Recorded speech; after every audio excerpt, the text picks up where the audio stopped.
Itangazo ry'ibiro by'intumwa ya Papa mu Rwanda. Ibiro by'intumwa ya Papa mu Rwanda bitewe ishema no gutangaza ko kuri uyu munsi wa none kuwa 20 Gashyantare 2023 saa sita zuzuye ku isaha ya Roma ariyo saa saba ku isaha ya Kigali, nyir'ubutungane Papa Francisco yagennye nyakubahwa Padiri Yohani Maria Vianney Twagirayezu wari umunyamabanga mukuru wa Caritas Rwanda kugeza ubu ngo abe umwepiskopi bwite wa diocese ya Kibungo. Ibiro by'intumwa ya Papa bibagejejeho kandi iby'ingenzi byaranze ubuzima n'ubutumwa umushumba mushya yagiye ashingwa muri Kiliziya.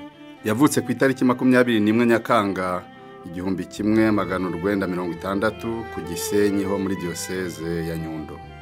Guhera mu 1988 kugeza 1990 yize icyiciro cya filozofiya mu seminari nkuru ya Nyakibanda ho muri diocese ya Butare.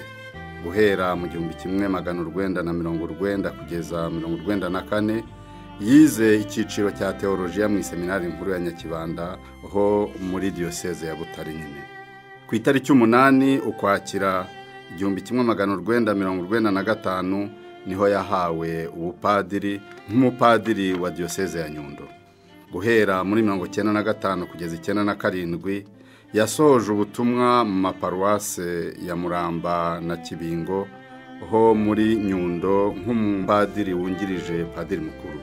Muri 1997 kugeza mu 2000 yagiye kungura ubumenyi muri teolojiya muri Kaminuza Gatolika y'i Louvain ho mu Bubiligi ahakura impamyabumenyi. Guhera mu 2000 kugeza 2002 yabaye umuyobozi wa Caritas ya diocese ya Nyundo. Guhera mu 2002 kugeza 2009 yashinzwe ubutumwa bwo kwita ku mutungo wa diocese ya Nyundo.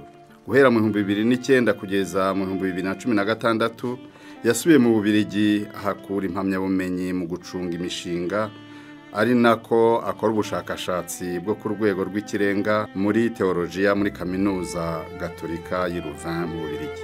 Guhera mu 2016 kugeza mu 2023 yasohoje ubutumwa muri Caritas Rwanda nk'umunyamabanga mukuru wayo.